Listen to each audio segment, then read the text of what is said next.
tiempo por profesionales, por académicos, por comerciantes, y bueno, una lista que presentó hace pocos días en sociedad públicamente aquí en un espacio público de Santa Fe. ¿Y ahora? Recorriendo el Espinel, ¿qué se levanta? A caminar, a caminar. Sí, estamos reuniéndonos con instituciones, entidades, vecinales, fundamentalmente tratando de ponernos en contacto. En esta etapa tratamos de hacerlo con instituciones o entidades que agrupen la representación de alguna gente, porque estamos tratando de recabar la mayor información posible de distintos sectores. Estuvimos reunidos con la vecinal Schneider, estuvimos reunidos con la federación que integra a las instituciones de discapacidad. Estuvimos en escuelas, estuvimos en la escuela San Antonio de Padua. Yo generalmente trato de reunirme en los distintos barrios con algunas de las escuelas, porque eso da un panorama interesante, la lectura que los docentes pueden hacer a través de los chicos y de sus familias, realmente da un material muy importante. ¿Federico? Sí, no, me imagino que en esta reunión con entidades relacionadas o que trabajan con la temática de la discapacidad se habrá abordado el concepto de accesibilidad en la ciudad. Sí, y allí charlamos fundamentalmente de cuestiones que tienen que ver con aplicaciones de normas más que con modificaciones de la normativa vigente. Algunas de las cosas que nos plantearon es que, bueno, nuevamente surge la cuestión del diálogo y de la falta de accesibilidad, primero hacia los sectores que tienen la conducción de la ciudad. Nos plantearon que habían tenido una reunión después de mucho tiempo con el área que maneja el área de la discapacidad, de la municipalidad, pero bueno, que hacía mucho tiempo que no se reunían. Y una de las cosas que más se quejan es que la ordenanza actual no se lleva a la práctica. Entonces tienen problemas con la altura de los aire acondicionados, con las rampas de subida y bajada de las veredas. Nos plantearon que hace más de un año que están esperando que se pinten las dársenas, las 20 dársenas exclusivas para estacionamiento para discapacitados, y que todavía no se ha hecho. Es decir, una serie de cosas que tienen que ver con una ciudad preparada para todos sus habitantes. Algo que solemos decir, sobre todo que yo lo entendí a través de Marcela Brizuela, una de nuestras candidatas que es discapacitada y que está dedicada a estos temas, es que todos podemos ser discapacitados en algún momento, quizá no en forma permanente, pero sí temporal. Todos estamos en riesgo de quebrarnos, claro, de tener una afección ocular, y realmente cuando uno atraviesa esas circunstancias se da cuenta las condiciones en las que están las veredas, se da cuenta lo que le pasa a una persona ciega cuando va caminando y se encuentra con un aire acondicionado que está a 1,50 m o a 1,60 m, o una rama de un árbol que está a la altura de la cara, o con salidas de vehículos que están sobreelevadas de la vereda, cuando se dificulta a cualquier persona que tiene que deambular en sillas de ruedas la accesibilidad a cualquier edificio. Realmente se les da una situación muy complicada. Y lo que tenemos que empezar a hacer es a llevar a la práctica aquello que ya está estipulado por ordenanza. No es necesario, como muchas de las cuestiones, no es necesario volver a normar o modificar la norma, sino llevarla a la práctica. Y en esto me parece que nosotros como candidatos a concejales tenemos que aspirar a transformarnos, yo lo digo en todos los temas, en lobistas de los santafesinos, en gestores de los santafesinos, de cada uno individualmente y de los sectores que representan. Tenemos que ser lobistas de los discapacitados, tenemos que ser lobistas de nuestros empresarios, de nuestros comerciantes, de nuestros emprendedores, de nuestros ciudadanos, digamos. Nosotros tenemos que, además de la función estricta del Consejo Municipal, bregar para que estas cosas se lleven adelante, gestionar ante el Ejecutivo, gestionar ante otros niveles del Estado.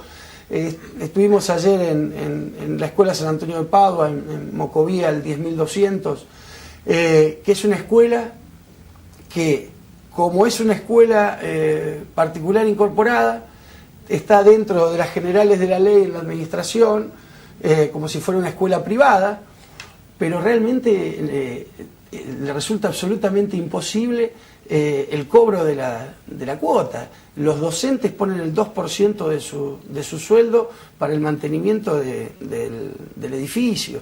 Entonces, acá, si bien no es un tema estrictamente municipal, la escuela está en nuestra ciudad y los chicos que van son santafesinos. Nosotros tenemos que accionar, nosotros tenemos que tratar de encontrar algunas soluciones y articulaciones entre lo municipal y lo provincial para que este tipo de cosas se puedan subsanar. Le han recibido donaciones de computadoras que están descompuestas, todavía no las pueden arreglar, han dispuesto lo que antes era un baño para ponerlo como sala de computación, y sin embargo están absolutamente contentos porque sus chicos son educados, sus chicos son agradecidos, tienen una fascinación por la institución. Entonces, me parece que hay otras cosas que se pueden hacer más allá de lo que nos corresponde legalmente o jurisdiccionalmente. Vos sabés que estaba viendo ahí una escenografía que está en el estudio, bueno, no la vamos a tomar con la cámara, pero representa, digamos, un emprendimiento privado, un catamarán que sale del puerto y llega hasta Paraná, ese catamarán. Y recorre las islas, sale por el canal de derivación, ingresa al cauce principal del río Paraná y termina en la ciudad de Paraná. Y estaba pensando que qué interesante sería promocionar con muy poco distritos como el de Alto Verde, que tienen gran incidencia de violencia, mucha pobreza, un núcleo duro de exclusión también. Es un corredor fantástico costero que la ciudad podría aprovechar enormemente. Incluso hay emprendimientos privados de guarderías de lancha, hay algunas cabañas por el canal de derivación. Con muy poco Santa Fe también podría vivir frente al río o proponer un espacio de vivir frente a la laguna, en este caso, como Paraná ofrece vivir frente al río. Absolutamente. Geográficamente es estupendo. Alto Verde es un lugar excepcional. Cualquier ciudad envidiaría un lugar en la posición en la que está Alto Verde. Realmente quizás su difícil acceso, su único ingreso de penetración, quizás podríamos buscar por el agua una vía diferente, más allá de los canoeros que existen, que van y vienen, que cruzan. Hay mucha gente de Alto Verde que cruza en canoa, pero nosotros tenemos que explotar esta Santa Fe que mira de espaldas al río, cuando en realidad nosotros tenemos que mirar el río como un recurso, no solamente como aquel río que nos inunda, sino como un recurso turístico fabuloso que nos puede proveer de un desarrollo muy importante, porque la industria del turismo es una de las industrias que genera empleo y que genera riquezas a la ciudad más rápidamente. Nosotros elegimos, ya que lo mencionás, elegimos ese catamarán para hacer nuestro lanzamiento de campaña, nuestra presentación de lista, y lo hicimos desde allí, desde el puerto, porque para nosotros el puerto simboliza gran parte de las cosas que nosotros queremos para la ciudad. Es un lugar que representa el turismo, que representa el trabajo, al comercio, que representa al viajero que llega y representa al que se va. Es un gran polo de trabajo. Allí conviven grandes empresas, pero a la vez está el obrero que lo hace funcionar todos los días. es un lugar dinámico.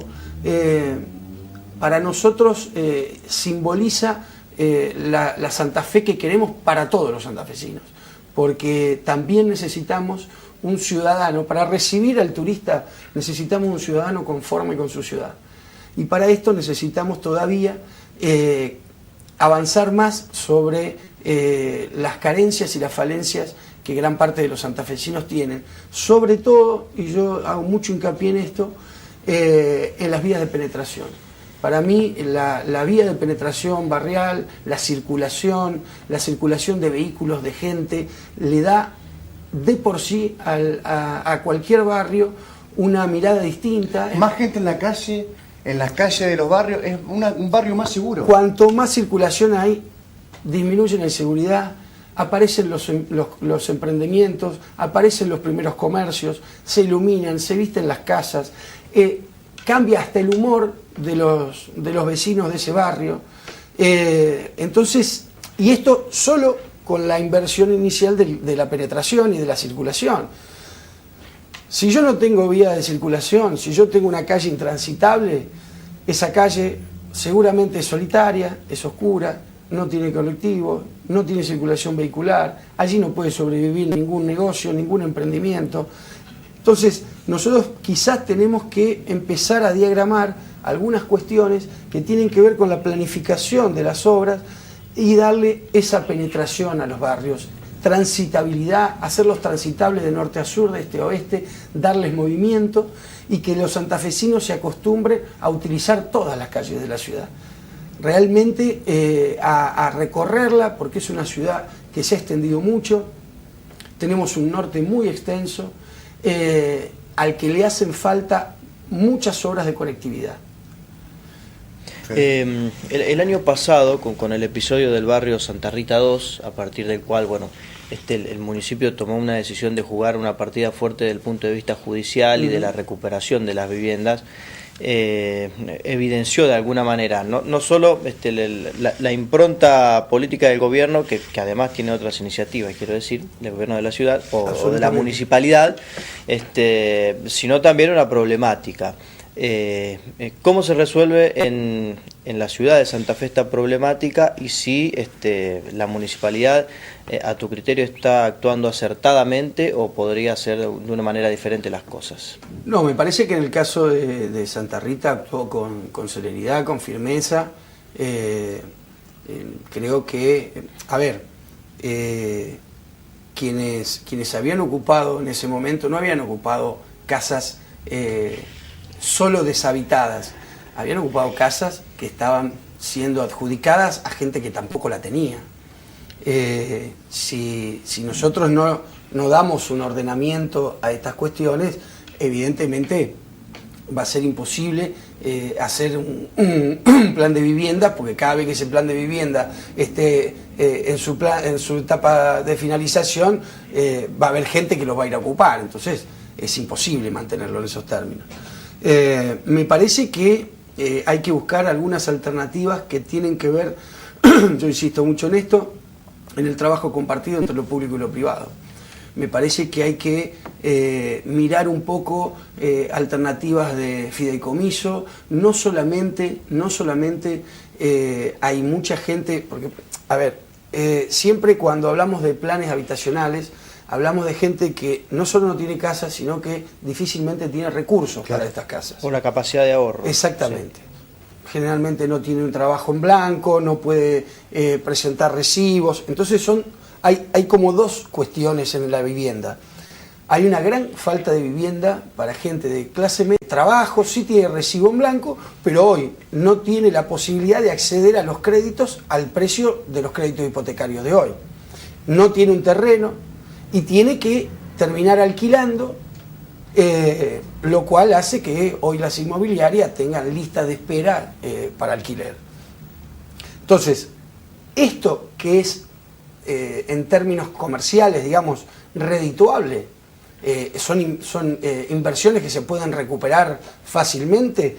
Creo que tenemos que empezar a trabajar entre lo público y lo privado, mirar alternativas como el fideicomiso, armar algunas cuestiones que tiendan a posibilitar el acceso a la vivienda de sectores que perfectamente pueden pagarlo con una cuota razonable y con un interés razonable. Distinto es el caso de aquellos que realmente no tienen posibilidades de acceso a la vivienda y no tienen posibilidades de ser evaluados dentro de los términos de los planes Fonavi o de otros planes similares, porque realmente o viven de changa, o están trabajando en negro, o no tienen la posibilidad de el recibo de sueldo. Y esta es una tarea mucho más complicada y más difícil, porque aquí sí hay erogaciones, y grandes erogaciones, y me parece que acá hay que seguir trabajando con provincia, con nación, tratando de recuperar los fondos de vivienda que en gran parte Nación ha dejado de traer a la provincia de Santa Fe. Por suerte, ya ahora no me acuerdo si fue este año o a fines del año pasado, que se definió lo del Parque Federal, lo del complejo en el Parque Federal, que me parece una alternativa muy importante para la ciudad. Para procrear. Exactamente, porque la construcción es dinamizadora directa y concreta de trabajo, de inversión y obviamente de mayor ingreso para las arcas, no solamente del municipio, sino de los santafesinos. Esto es lo que permanentemente apuntamos, con que hay que incentivar permanentemente la actividad privada, y para eso hay que responderle, hay que preguntarle qué necesitan y sin desvirtuar el colectivo ciudadano, tratar de generar acciones que beneficien al comercio, a la industria, a la empresa, que son los generadores de trabajo de la ciudad. Sí, además, bueno, hay una experiencia en el barrio de Barranquitas y algo en Villa Oculta del movimiento Los Sin Techo con el municipio, que con buenos resultados, pero muy lento, que tiene mano de obra del propio beneficiario de la vivienda, eso es, que tiene un costo bajísimo, financiamiento de la provincia. Toda acción que involucre al beneficiario en la construcción o en el trabajo o en algún emprendimiento es doblemente beneficioso. Ahora, yo te pregunto esto. A mí me proponen, yo con un oficio de albañil, levantar mi propia casa. Que la provincia me da el material para hacerlo. Que la municipalidad me crea las condiciones habitacionales para yo emplazarme. Que no me cobran las escrituras. Que no me cobran un posible loteo que haya que hacer sobre el lugar. Que tiene un costo bajísimo en términos de lo que es el costo de la construcción, que la revista Cifra lo tiene entre 5.000 y 6.000 pesos el metro cuadrado cubierto. Digamos, es una medida fantástica para llevar adelante, pero sin embargo se hicieron 100 casas en un año y medio. Vos decís, ¿por qué no 1.000? ¿Por qué no 1.000? Bueno, ¿por qué no Mariano 1.000 en lugar de 100? Habría que ver, realmente no estoy tan involucrado en ese tema como para decirte específicamente por qué ese proyecto va lento. Habrá que ver si las partidas llegan puntualmente. Hay que pensar también que... Si hay lugar para meter 1.000 casas. Exactamente. Claro. Hay que ver también que quien está construyendo su propia casa también tiene que trabajar mientras construye su casa, así que seguramente lo hace más los fines de semana o cuando vuelve de su trabajo, y esto, digamos, no está dedicado 90 días corridos a la construcción de su casa, sino que la va construyendo a medida que va pudiendo. Pero de todos modos son acciones positivas, porque cuando uno se involucra en la construcción de lo propio, uno se lo apropia. Claro. Esto pasa con los espacios públicos, pasa con todo. Cuando las cosas se hacen junto con el vecino se apropia de estas cosas, las cuida, las quiere, las protege, y esto me parece que es lo que recupera el tejido social, es lo que nos recupera como vecinos, nos reconoce como vecinos y nos reconocemos entre todos como participantes de un lugar y de un espacio común.